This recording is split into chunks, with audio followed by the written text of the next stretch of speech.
జై గురు క్రియేషన్స్కి అమ్మమ్మ చెప్పే కథలకి స్వాగతం. ఈరోజు మన కథ హనుమాన్ చాలీసా కథ. అందరికీ తెలుసు, తులసీదాస్ రామభక్తులు. ఆయన 1511 సంవత్సరంలో జన్మించారు. ఎప్పుడు అనుక్షణము రామనామాన్నే జపిస్తూ రామనామాన్నే పలుకుతూ హృదయంలో అణువణువు రాముణ్ణి నింపుకున్న మహానుభావుడు తులసీదాస్ గారు. ఒకసారి తులసీదాస్ గారు రామనామాన్నే జపిస్తూ ఉంటూ ఆయన రామచరితమానస్ కూడా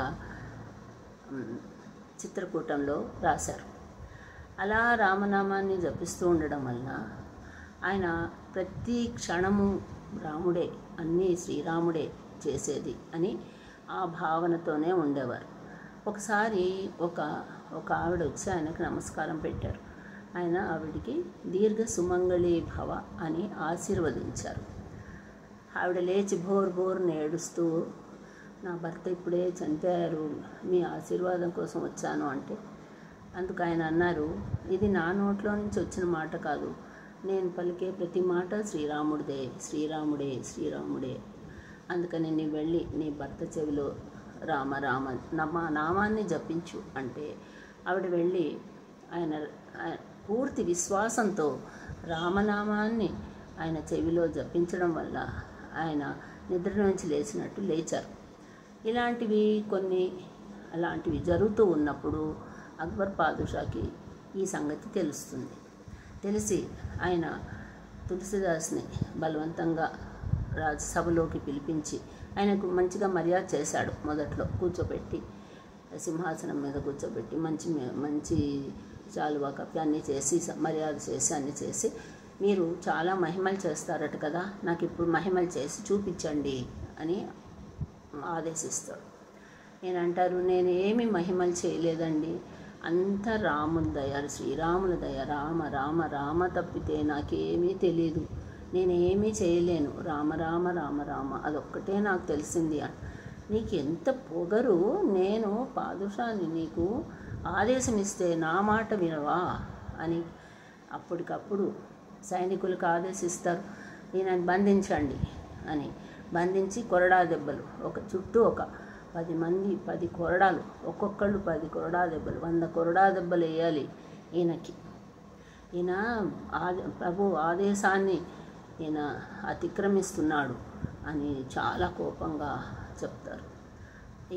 ఈయన తులసీదాస్ గారు కళ్ళు మూసుకుని రామ రామ రామ రామ రామ రామ అంతే, ఇంకేమి ఆయనకి అసలు వేరే ఏ ధ్యాస లేదు, రామ ధ్యాస తప్పితే ఇంకోటి లేదు, శ్రీరామ శ్రీరామ రామ రామ రామ రామ.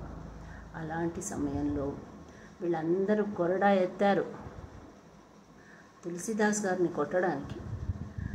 ఆ క్షణంలో జరిగింది అద్భుతం. మానవ ఆకారానికన్నా చాలా పెద్ద పెద్ద ఆకారాలు గల వానరాలు వచ్చేసాయి. ఒక్కొక్క సైనికుడి మీద భుజం మీద ఒక్కొక్క వానరం కూర్చొని ఆ కొరడాలు పట్టుకున్నాయి. కొరడాలు ఎత్తనివ్వలేదు, అందరు శిలా ప్రతిమలు అయిపోయారు.